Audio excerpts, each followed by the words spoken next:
नमस्कार स्टूडेंट्स, मैं Neeraj Agnihotri Akshara education centre से। तो चलिए हम अपना सब्जेक्ट फिज़िक्स आज स्टार्ट करते हैं। नई क्लास लेकर आया हूं मैं, जिसमें हम बात करने वाले हैं कुछ मेन टॉपिक्स की, जो भी मैंने आपके सामने लिखे हुए हैं। चलिए स्टार्ट करते हैं। जय हिंद, वंदे मातरम।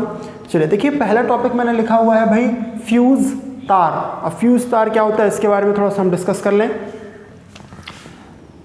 फ्यूज़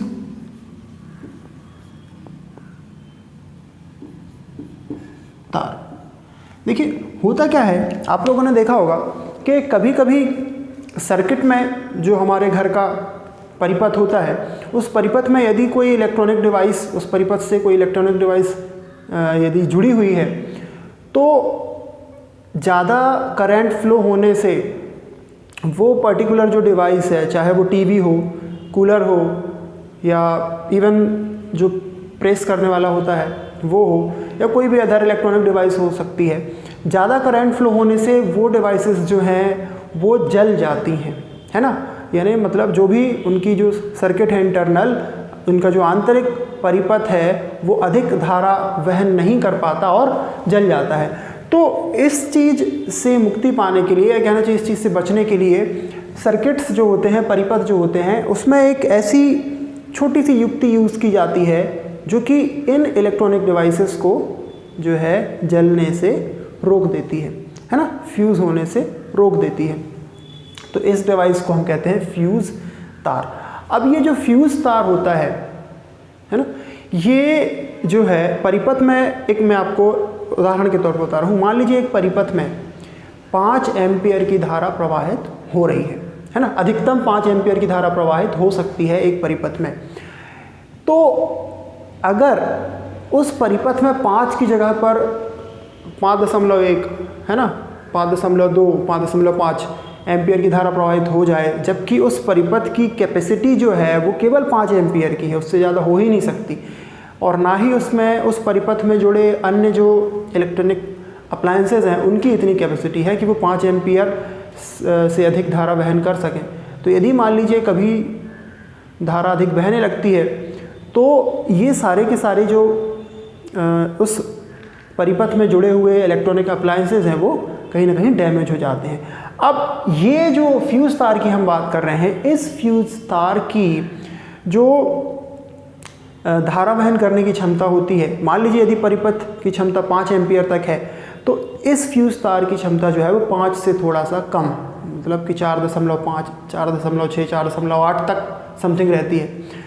होता क्या है कि ये फ्यूज़ तार जो है हमारे परिपथ में एक जो मेन लाइन होगी, जिसको हम लाइव वायर कहते हैं, जिसमें जिसके थ्रू जो है पूरे के पूरे सर्किट में करंट फ्लो होने वाला है, उसमें हम जो है इस फ्यूज़ तार को जोड़ देते हैं। अब ये फ्यूज़ तार क्या करता है कि मान लीजिए उस परिपथ में जो करंट है 5 एम्पियर से ज़्यादा हो जाता है, या 4.8, जितनी भी क्षमता है फ्यूज़ तार की उससे ज़्यादा हो जाता है, तो ये फ्यूज़ तार क्या करता है कि बाकी के जो इलेक्ट्रॉनिक अप्लायंसेस हैं, बाकी के जो इलेक्ट्रॉनिक इक्विपमेंट्स हैं, उनको जलने से बचा लेता है।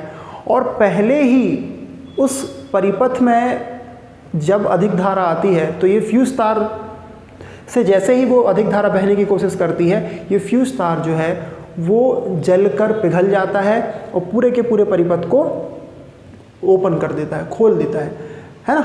मतलब कहने का कि भाई जैसे ये एक लाइव वायर है,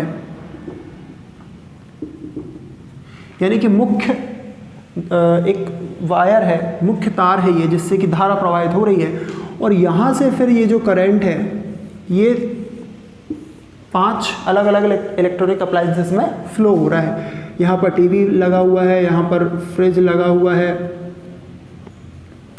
यहाँ पर कोई और चीज़ें लगी हुई हैं, ठीक है। अब इस पूरे सर्किटरी में यहाँ पर बीच में इस लाइव वायर और इस पूरे के पूरे संबंधी के बीच में हमने एक रेड कलर का वायर यहाँ पे जुड़ा हुआ देखा, यही है फ्यूज़ तार, ठीक है। तो ये फ्यूज़ तार क्या करता है कि भाई यहाँ से 5 एम्पियर या इसकी जो क्षमता है उससे अधिक जैसे ही धारा इस परिपथ में बहती है या लाइव वायर में बहती है, वैसे ही ये जो फ्यूज़ तार है ये जलकर हो जाता है नष्ट, और क्योंकि ये जलकर नष्ट हो जाता है, ख़त्म हो जाता है, तो ये परिपथ जो है वो टूट जाता है। और क्योंकि ये परिपथ टूट गया तो इस वजह से इस पूरे के पूरे परिपथ में जो धारा बहनी चाहिए इन इलेक्ट्रॉनिक अप्लायंसेस तक, वो बहनी हो जाती है बंद, और इनको जो नुकसान होना चाहिए अधिक धारा बहने के कारण वो नहीं होता है। तो ये फ्यूज़ तार का कहना चाहिए कि एक मेन वर्किंग है जो कि मैंने आपको समझाई। ठीक है, अब फ्यूज़ तार की और क्या विशेषताएं हैं या किस चीज़ से बना होता है ये हम चला देख लेते हैं। तो देखिए, एक जो फ्यूज़ वायर है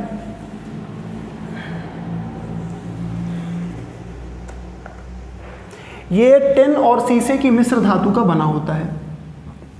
किसका बना होता है लिख देते हैं। यह कम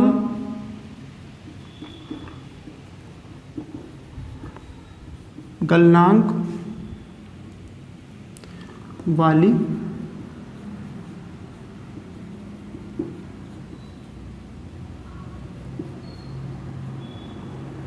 धातुओं का मिश्रण है, जैसे टिन व सीसा। ठीक है, मतलब ये दोनों धातुओं को मिलाकर हमने एक मिश्र धातु बनाई, टिन और शीशे को मिलाकर, और इन दोनों का गलनांक जो है वो काफ़ी कम होता है। तो उस धातु का उस मिश्र धातु का क्या बना होता है, फ्यूज़ तार बना होता है। कम गलनांक होता है, मतलब कि भाई यदि सर्किट में अधिक धारा बह रही है तो निश्चित सी बात है कि जो परिपथ है वो गर्म होगा। अब गर्म होगा तो यदि तो फ्यूज़ तार का गलनांक बहुत अधिक है तो क्या होगा कि सर्किट बहुत अधिक गर्म हो जाएगा, तब भी फ्यूज़ तार जो है वो पिघलेगा नहीं। लेकिन यदि गलनांक कम है और धारा बहुत अधिक बहने लगी तो तापमान भी बढ़ेगा परिपथ का। तो जैसे ही तापमान उसके गलनांक से ज़्यादा होता है या धारा उसके क्षमता से अधिक होती है तो वो जो फ्यूज़ तार है वो टूट जाता है, और अन्य इलेक्ट्रॉनिक अप्लायंसेस जिनको मैंने अभी समझाया है उनको जो है जलने से या फ्यूज़ होने से बचा लेता है। तो ये कुल मिलाकर कहना चाहिए कि फ्यूज़ तार की वर्किंग है और इस मटेरियल का वो बना होता है। ठीक है, तो ये है। अब जरा हम आगे देख लेते हैं, थर्मिस्टर या तापीय प्रतिरोध, काफ़ी इंपॉर्टेंट एक टॉपिक है ये, इसके बारे में बात कर लेते हैं। और हम एक बार डिस्कस करेंगे कि भाई जो तापीय प्रतिरोध है और जो नॉर्मल रेजिस्टेंस प्रतिरोध हमने पढ़ा है उसमें क्या डिफरेंस होता है। ठीक है, इसके बारे में भी हम डिस्कस करेंगे। तो पहले मैं लिख देता हूँ यहाँ पर डेफिनेशन थर्मिस्टर या तापीय प्रतिरोध की, उसके बाद हम इसके बारे में डिस्कस करेंगे।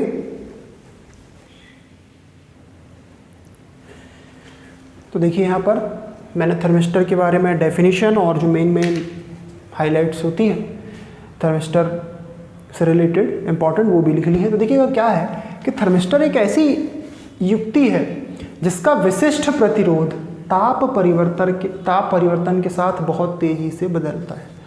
ठीक है ना, ध्यान से देखिएगा क्या लिखा है, थर्मिस्टर एक ऐसी ऊष्मा सुग्राही, ध्यान देने वाली बात यह है ऊष्मा सुग्राही, मतलब ऊष्मा सुग्राही कौन सी युक्तियाँ होती हैं भाई, जो कि ताप परिवर्तन को बहुत जल्दी मैनेज कर सकें या बहुत जल्दी उन्हें कैचअप कर सकें, है ना। ऊष्मा सुग्राही जैसे कि हमारा शरीर है, बहुत अधिक गर्मी हुई तो पसीना आने लगता है, ठंडी हुई तो हमें ठंडी लगने लगती है और अचानक से हमको लगता है कि हम जो है स्वेटर वगैरह पहन लें, है ना। तो ये ऊष्मा सुग्राहिता कहलाती है। तो ऐसे ही एक थर्मिस्टर है कि ये एक ऊष्मा सुग्राही युक्ति है जो कि ताप में परिवर्तन को बहुत जल्दी जो है डिटेक्ट करती है और उसका उपयोग करती है ना। तो अब ऊष्मा सुग्राही युक्ति है तो इसका जो विशिष्ट प्रतिरोध है किसका, थर्मिस्टर का, ताप परिवर्तन के साथ बहुत तेजी से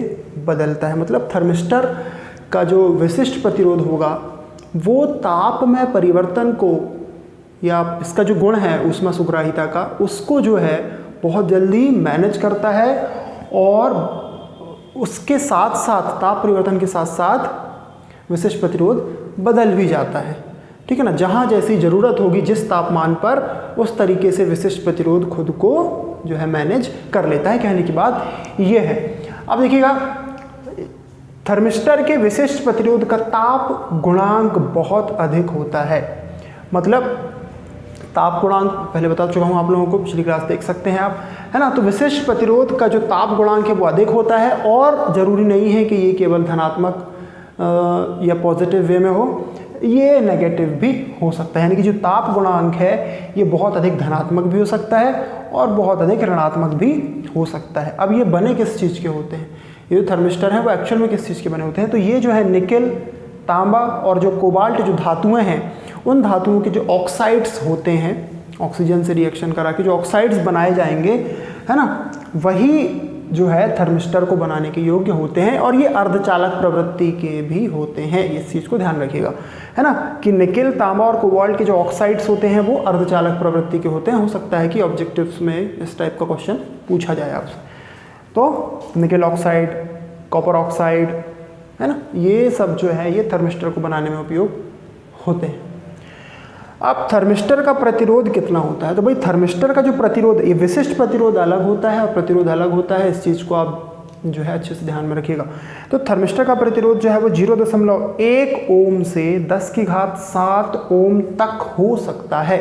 मतलब जो थर्मिस्टर के प्रतिरोध की जो परास है, जिसे हम रेंज बोलते हैं, वो कम से कम 0.1 ओम और ज़्यादा से ज़्यादा 10⁷ ओम तक जो है वो हो सकती है। इन्हीं के बीच में रहती है मोस्टली, मतलब कम से कम इतनी और अधिक से अधिक इतना जो है प्रतिरोध एक थर्मिस्टर का हो सकता है। ठीक है, अब इसका उपयोग किधर होता है भाई, तो ये भी हम देख लेते हैं। मैं इसको रफ कर दूं, तो थर्मिस्टर का उपयोग हम देख लें कहाँ होता है।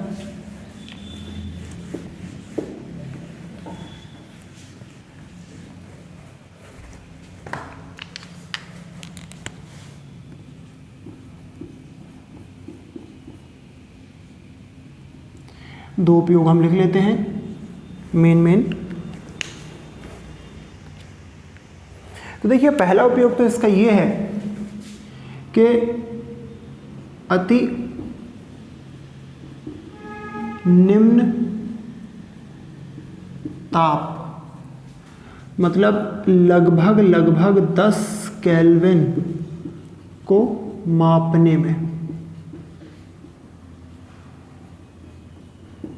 ठीक है, थर्मिस्टर का उपयोग हम अति निम्न ताप 10 केल्विन मतलब आपको पता होना चाहिए कि यहाँ पर रिलेशन हम लोगों ने पढ़ा हुआ है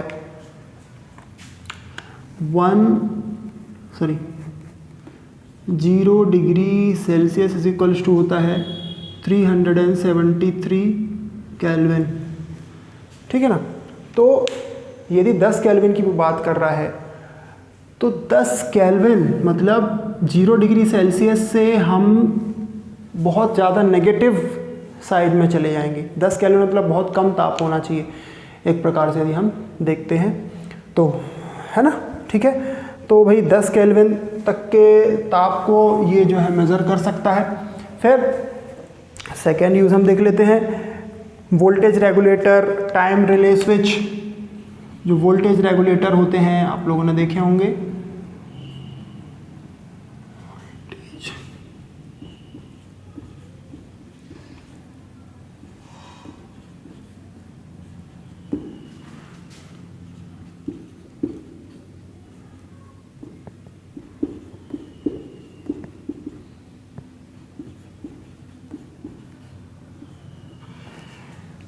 तो भाई थर्मिस्टर का उपयोग एक तो वोल्टेज रेगुलेटर्स में होता है। वोल्टेज रेगुलेटर दैट मीन्स कि जो वोल्टेज को कंट्रोल करने वाले जो डिवाइसेस होते हैं उनको वोल्टेज रेगुलेटर बोला जाता है। ठीक है, फिर टाइम रिले स्विच, टाइम को कहना चाहिए कि घटाना बढ़ाना, जिसको स्टॉप वॉच टाइप का एक सिस्टम होता है, उसमें भी जो है इन थर्मिस्टर्स का यूज़ किया जाता है। अब हम यहाँ पर मैंने आपसे बोला था कि हम थर्मिस्टर और जो साधारण प्रतिरोध हैं उनमें जो डिफरेंसेस होते हैं उनको भी यहाँ डिस्कस करेंगे। तो डिस्कस कर लेते हैं एक बार, थर्मिस्टर और सामान्य प्रतिरोध, तापीय प्रतिरोध और सामान्य प्रतिरोध। थोड़ा सा अंतर एक बार देख लें।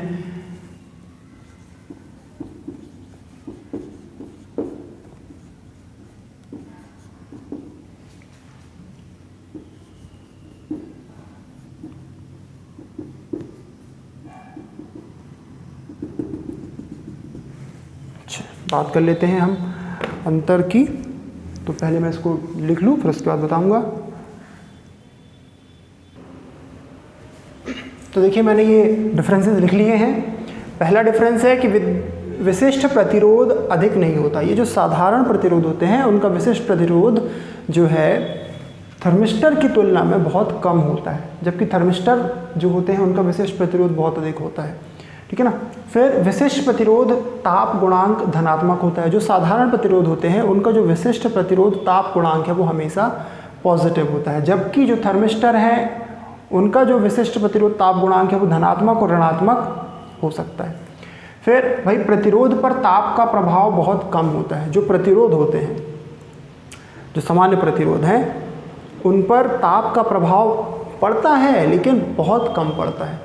लेकिन उनकी जगह पर जो थर्मिस्टर हैं, क्योंकि वो ऊष्मा सुग्राही हैं, है ना, ताप के प्रति बहुत अधिक सेंसिटिव होते हैं, इस वजह से उन पर जो है थर्मिस्टर्स पर जो ताप का प्रभाव है वो बहुत हद तक पड़ता है, यानी कि बहुत अधिक जो है थर्मिस्टर्स पर ताप का प्रभाव पड़ता है। तो ये जो है साधारण और साधारण प्रतिरोध और थर्मिस्टर के बीच में कुछ डिफरेंसेस थे मेन पॉइंट्स पर।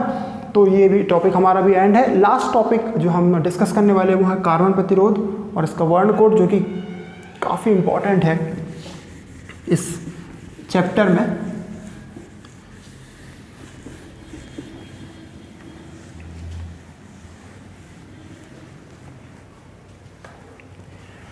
तो अब हम डिस्कस कर लेते हैं कार्बन प्रतिरोध के बारे में।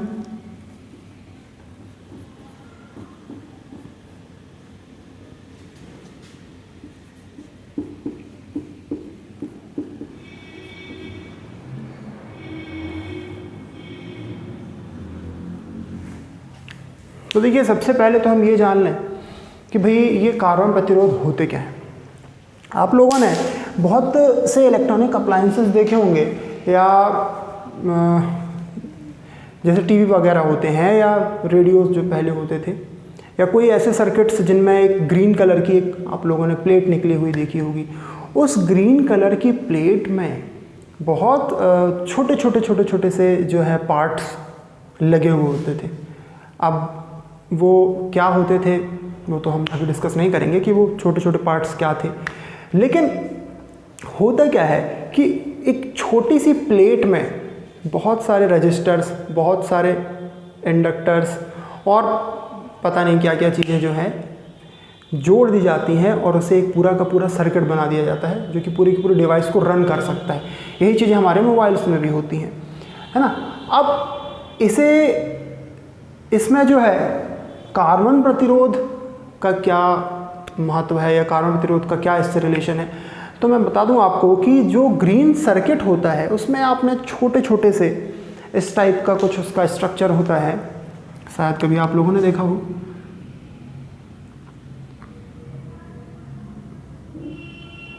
इस टाइप के स्ट्रक्चर्स के छोटे से तार लगे उसमें रहते हैं, है ना। ये छोटे छोटे से आपने देखे होंगे स्ट्रक्चर्स, उसमें छोटे छोटे से कंपोनेंट्स उसमें देखे होंगे लगे हुए उस ग्रीन सर्किट में, किसी भी डिवाइस में हो सकता है।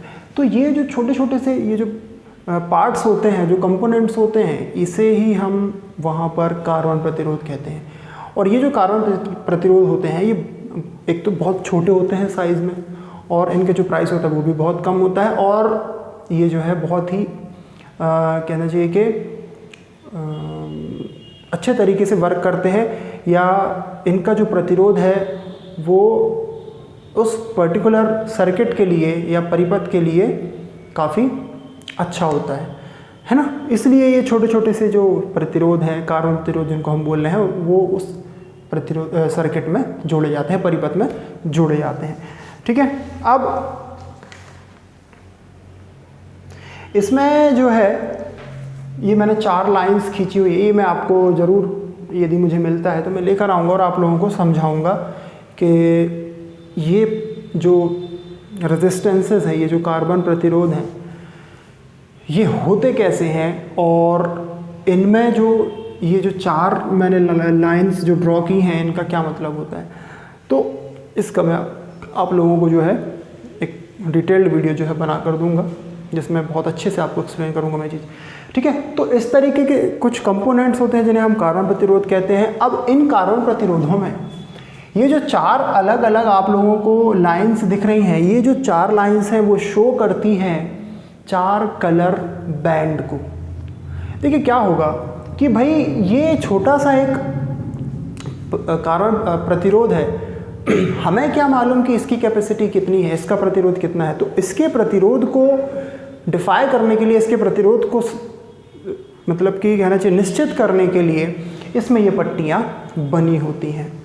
इन पट्टियों को थोड़ा सा हम इसको आकार में बड़ा बना लेते हैं जिससे हम समझ सकें इसे बहुत अच्छे तरीके से।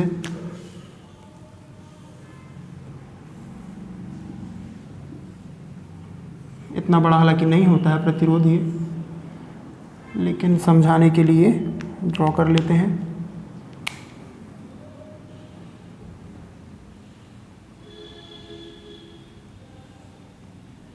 इसमें 4 कलर होते हैं A B C D, ठीक है। जिसमें ये जो कार्बन प्रतिरोध है हमारा, इसमें जो A B C D 4 lines आपको दिख रही हैं, ये जो 4 कलर पैटर्न पट्टियाँ जो होंगी ये इसके प्रतिरोध को शो करेंगी। अब कैसे शो करेंगी, यहाँ पर जो A और B जो है ना, A और B जो है उस पर्टिकुलर कार्बन प्रतिरोध का जो भी प्रतिरोध है उसकी फर्स्ट 2 डिजिट्स को शो करती है, ये A और B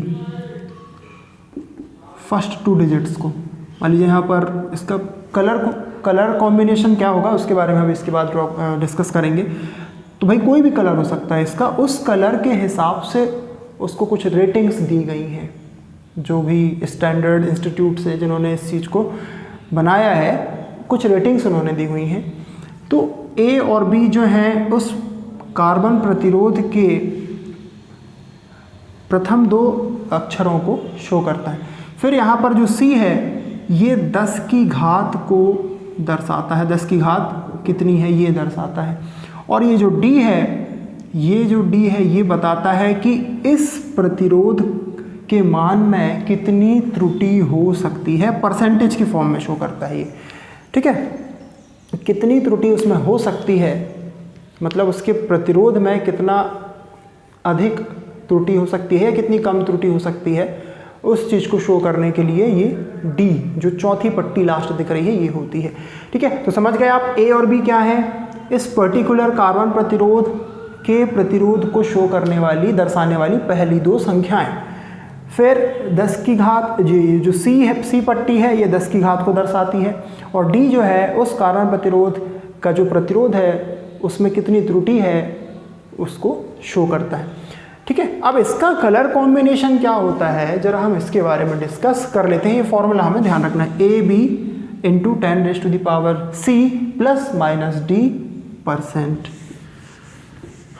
तो देखिएगा ये जो वर्ण कोड कहा जाता है इसको, कार्बन प्रतिरोध का वर्ण कोड,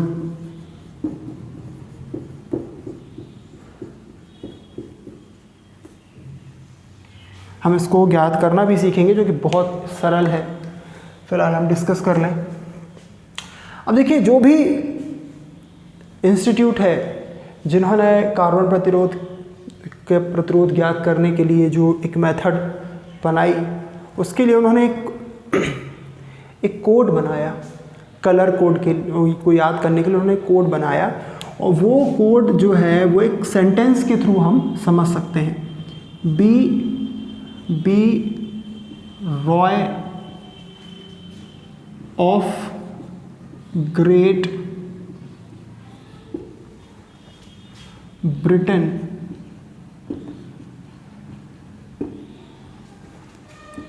has very good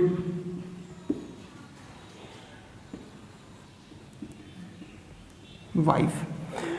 तो देखिएगा ये यहाँ पर कुछ मेन लेटर्स हैं जो कि हमें देखने हैं, जिसमें बी ये जो ROY है ये भी कैपिटल लेटर्स हैं।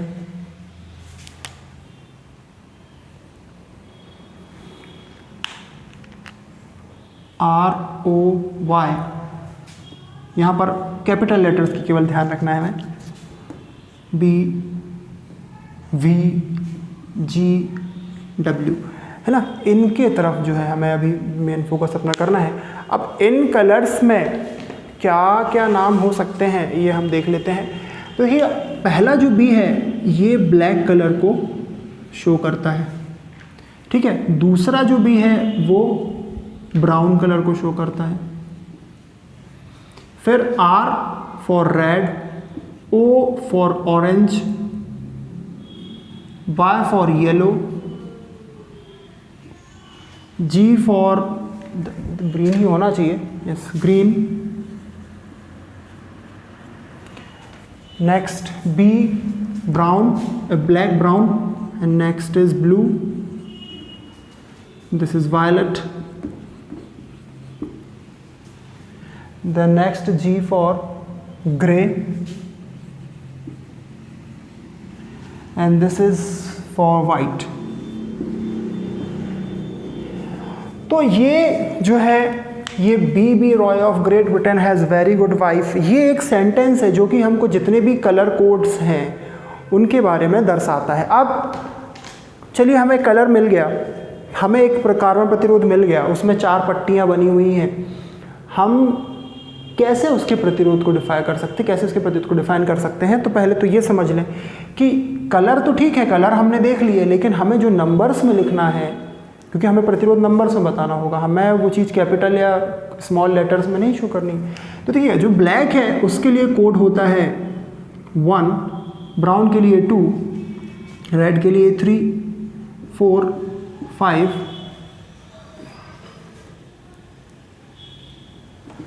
तो देखिए ब्लैक के लिए जो कोड होता है वो 0 से स्टार्ट होता है, 0, नेक्स्ट 1, 2, 3, 4, 5, 6, 7, 8 एंड 9।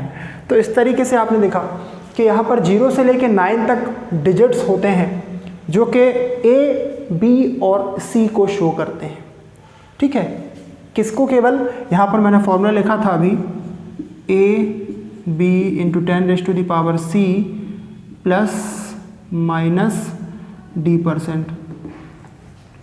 अब यहाँ पर ये जो 10 वर्ड्स लेटर्स हैं, B रॉय, ये सब है ना, तो ये जो है केवल A B और C को दर्शाते हैं। D के लिए केवल 2 ही कलर निश्चित होते हैं, एक तो होता है सिल्वर और एक होता है गोल्ड। D को दर्शाने के लिए, D को शो करने के लिए केवल 2 ही कलर होते हैं, तो वो भी हम लिख देते हैं। D के लिए सिल्वर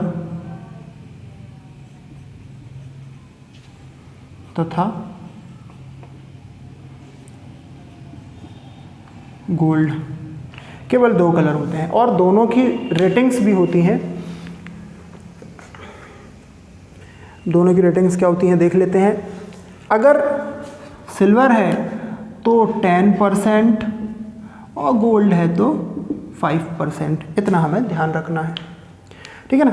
कि भाई कोई कार्बन प्रतिरोध है उसमें सिल्वर कलर की जो पट्टी है वो 4th है, D है, तो 10% उसमें त्रुटि हो सकती है, और यदि गोल्ड कलर की पट्टी है तो 5% जो है उसमें त्रुटि हो सकती है।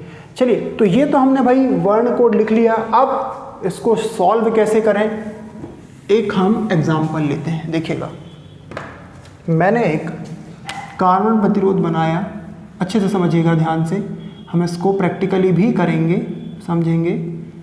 यदि मुझे कार्बन प्रतिरोध मिल जाता है तो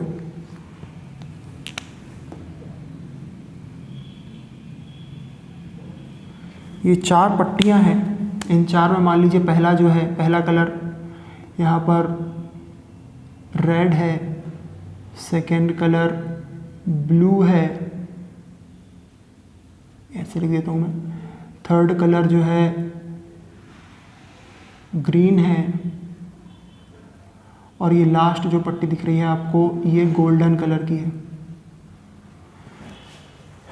ठीक है। ये कलर्स जो हैं उस पर्टिकुलर जो कार्बन प्रतिरोध है उसमें बने हुए हैं। अब हमें इसका प्रतिरोध ज्ञात करना है।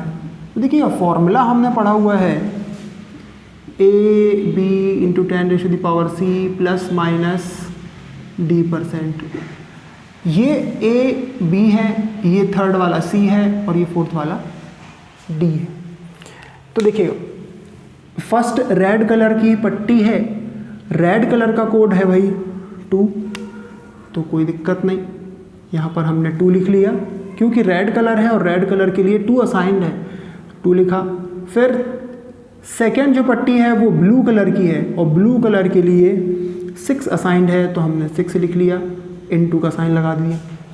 10⁻⁶, 10⁻⁶, C देखिए थर्ड वाली पट्टी ग्रीन कलर की है, ग्रीन कलर के लिए कौन सा नंबर असाइंड है 5, तो ये हमने 5 लिख दिया।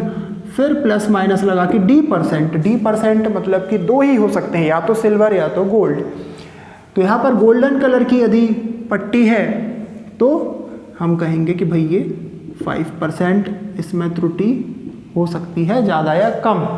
तो यहाँ पर हमें जो प्रतिरोध देखने को मिला 26 × 10⁵ प्लस माइनस 5%, ये जो है ये इस पर्टिकुलर कार्बन प्रतिरोध का कुल प्रतिरोध है जो हमें ज्ञात करना था। तो ये एक तरीका है कार्बन प्रतिरोध को ज्ञात करने का, बहुत ही सरल तरीका है वर्ण कोड के द्वारा। और इसको हम, ये तो हालांकि वैज्ञानिक तरीके में लिखा हुआ है, इसको हम नॉर्मल फॉर्म में लिख सकते हैं। 5 0 लगा दीजिए आप, ये हो गया। ठीक है, कितना हुआ ये?